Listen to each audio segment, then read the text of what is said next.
আসসালামু আলাইকুম, সবাই কেমন আছেন?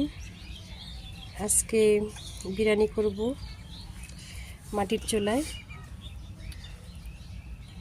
ছাদের উপরে।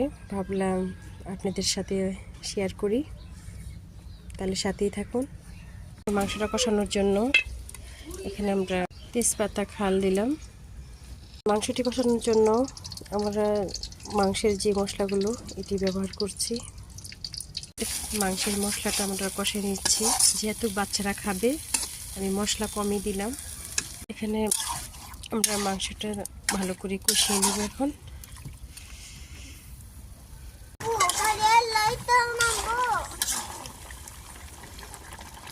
আমাদের মাংস কষানো শেষ। এখানে আগের থেকে চাউলগুলা ধুয়ে পানি শুকিয়ে নিয়েছি, এখন চাউলগুলো ভাজবো। এখানে পাতিলা বসিয়েছি, চাউলগুলো ভাজার জন্য আগে পেঁয়াজ দিয়ে নিলাম, পেঁয়াজগুলো ভেজে নিব।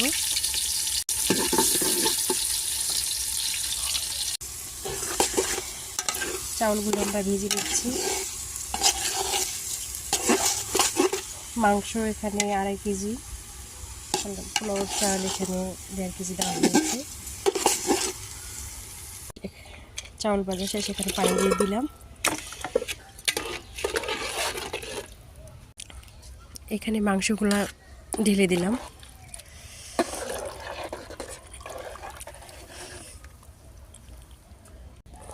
হয়ে গেল আমাদের বিরিয়ানি।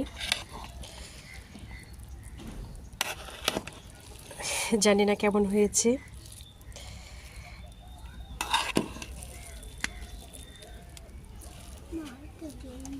এখানে আমেনা এসেছে বিরিয়ানি খাওয়ার জন্য। আসসালামু আলাইকুম, সবাই কেমন আছেন? আমেনাকে বিরিয়ানি দিচ্ছি। বিসমিল্লাহ।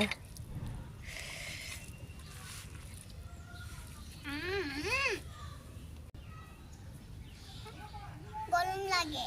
বিসমিল্লাহ বিসমিল্লাহ।